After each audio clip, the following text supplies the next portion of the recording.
table on the stage, so it made it look like it was like, it's not really stand-up comedy, it's sit-down tragedies. I've gotten to this age where like, I'm too old to do anything else, but I'm also too old to succeed, you know? So I'm just kind of doomed. I got like a 35-year streak of just failing and failing and failing, but I'd take them on the chin.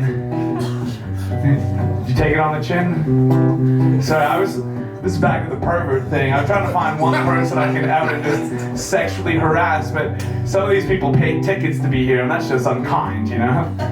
Ursula, can you come up to the front? I think you're a safe bet. You know, we're friends. Like, if I talk about your body and, you know, like, use you to make a laugh at your expense, like, you'll be good humor.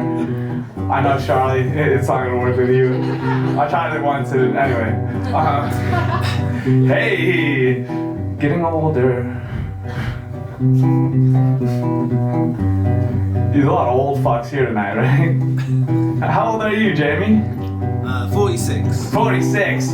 How old are you, Antonia? 74. Whoa! Winner, chicken dinner.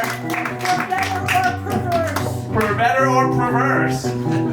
How old are you, Anna? 28, that's fresh. You know, that's the thing about being a pervert. I mean like a healthy sexual relations. I mean it's like that sort of like Gollum, like, the pussy, yeah! You know, like, anyway, it's disgusting. I'm trying to get past that, you know? Getting older. Like, you guys all believe in sexual capital and marketplace, you know? No. Neither do I. Getting older, going back to the place where I found it all made sense. I said, stamp out doubt, stamp out doubt. I'm not afraid to die. But it's a don't know when that really gets me. I can get to 76, and all of this just brings me down older.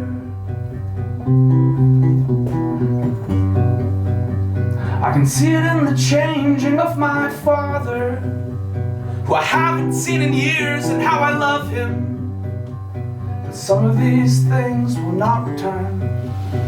You guys all miss your families? Yeah. Yeah, you're all Anglophones, living in exile. Yeah. It's bleak out there. See, what we're trying to do here tonight is we're trying to prey on the alienation and isolation of these foreigners and forge you into a community. You know, you for a moment feel like you're greater than yourself. You know, pay me for the privilege. This isn't hyper-real. I'm not the slightest bit convinced. I've been painting my own pictures, but all you want to see is prints. This isn't how you feel, no. This feeling's mine and mine alone. Consists of living in exile until you learn to miss your home. So can we re-believe? Stamp out doubt, stamp out doubt. Are we stuck like this? Stamp out doubt, stamp out doubt. All right, we're gonna try some group therapy. So we're all gonna say stamp out doubt, stamp out doubt. They're called thought-stopping exercises. If we're gonna bond as a community, we've got to do a few things to suspend disbelief. So this is not a show. Obviously, it's not. But if we can suspend disbelief, I can pretend that I'm doing a show, and you can pretend like you're watching a show, and we're all together. All right. Can we re-believe? Stamp out down, stamp out down. Are we stuck like this? Stamp out down, stamp out down. Is there a way to live? Stamp out down, stamp out down. Now the real is dead. Stamp out down, stamp out down. So I was sitting in this cafe, it's called the Temps Perdu, and I don't know if that means a waste of time or lost time, it's basically the same fucking thing. But there's this like truck parked outside and had explosive radioactive material stickered on the walls of it. I thought, goddamn, if I blow up in some dirty bomb terrorist attack, I might finally get those streams I was looking for. That's my ticket. You know, like, mildly xenophobic humorist dies in Islamic terror attack. The irony.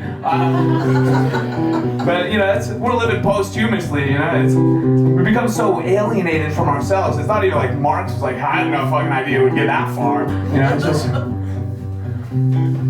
And then, I guess that's the theme of this show. It's not a real show, it's a workshop. Can anyone give me some feedback so far? What would you do better? Charlie? It's perfect. I paid her to say that. These are only 3 chords. Technically, that's just a power chord. It's only 2 notes. Applause machine. Thank you.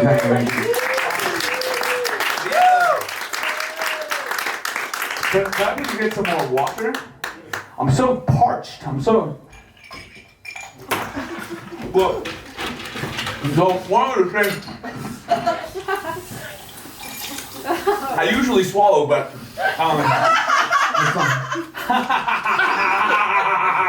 that's not even a joke. Anyway, thank you, brother.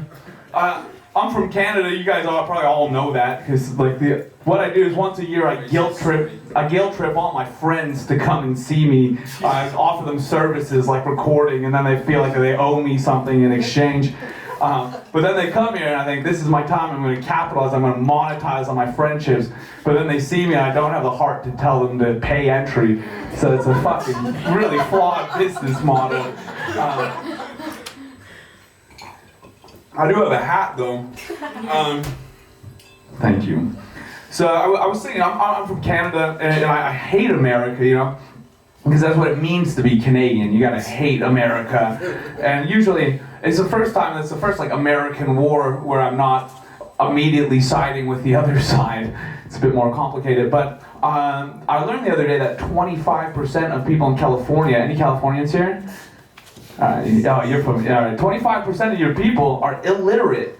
And that probably explains oh my god, Jenny, I can't even right now. It's 100p, too much. You try to transcribe that, and you're I don't even think there's a verb in that fucking thing. And I'm listening to this person, and that's the dumb, this isn't English. It's some weird mix of advertising slogans, everything's hyperbolic. This is amazing! What is amazing? This is a fucking chicken sandwich. It's food, it's not, but, and then Portia's I totally get it, Becky, Hondo P with you. And I'm watching back and forth these Californians speaking, I don't get it. But I learned some people actually don't have an internal monologue. I'm sure probably some of you are thinking. But it's true. And I guess 25, that probably explains, they all moved to California with the perverts. But no, I'm kidding. Americans, they're nice people, I love talking to the fresh-faced ones as they're trying to work through their propaganda. Anyway, but I say this, it's not like Canada's some fucking great country and I'm just here on my high horse. In Canada, we actually legalize blowjobs from your dog. And this is a true thing. The Supreme Court said, well, technically, if penetration wasn't involved, who are we to say where a dog can't lick?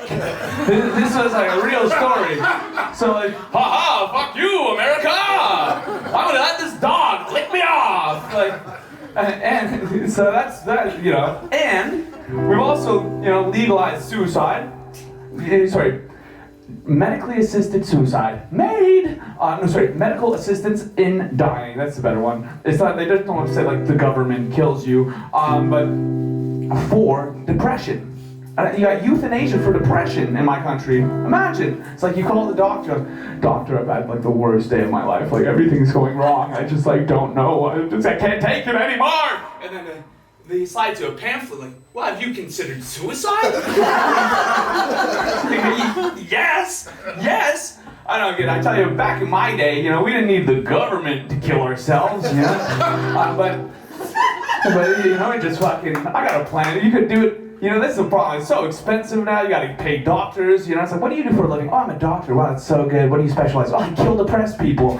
Okay, but what a great way to make a living. I would just put a ladder on a bridge and a dumpster on the bottom, and then boom.